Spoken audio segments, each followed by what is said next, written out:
మహిళల పైన ఈ మధ్య చూసుకుంటే, ఈ మధ్య కాదు చాలా రోజుల నుంచి కూడా ఒక అఘాయిత్యాలు కావచ్చు, సో ఇట్లాంటి హింసలు అయితే జరుగుతూ ఉంటాయి. వాటిపైన ఏమన్నా మీరు పాటలు రాయడం ఏమన్నా?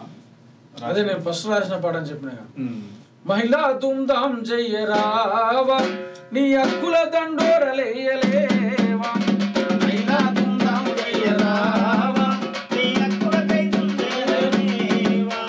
తిరుగుబాటు గడ్డ అయిన తెలంగాణ గడ్డలోన, తిరుగుబాటు గడ్డ అయిన తెలంగాణ గడ్డలోన సమగ్ర సారక్క చాకలి ఐలమ్మ, సమగ్ర సారక్క చాకలి ఐలమ్మ తిరుగుబాటు జెండలెత్తు చెంగు సైర నూదినట్టు మహిళా దుందాం చెయ్యరా నీ హక్కుల దండోరలేయలేవా, మహిళా దుందాం చెయ్యరా నీ హక్కుల దండోరలేయలేవా.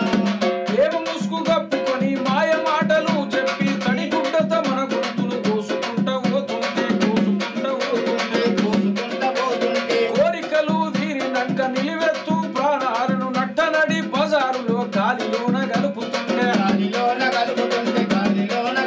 ఆడ సింహాలై గర్జించి దండోరా వెయ్యలేవ, మహిళా దుందాం చెయ్యరావా నీ హక్కుల విడిచిపెట్టిన తున్న పోతులోలే తిరుగుకుంటూ ఒంటరిగున్న మహిళల చెడుచుకుంటా పోతుంటే కోరికలు అరే కళ్ళకు మదమెక్కి పసి బిడ్డ అని చూడకుండా పాడు చెయ్య చూస్తుంటే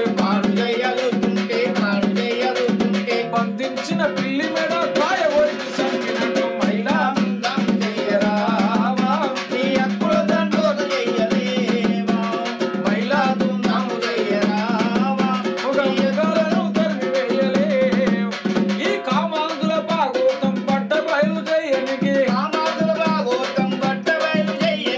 ఆడమగా తేడలేని రాజ్యం స్థాపించని మహిళా దుందాం చెయ్యరావా నీ హక్కుల దండోరలేయలేవా, మహిళా దుందాం చెయ్యరావా నీ హక్కుల దండోరలేయలేవా.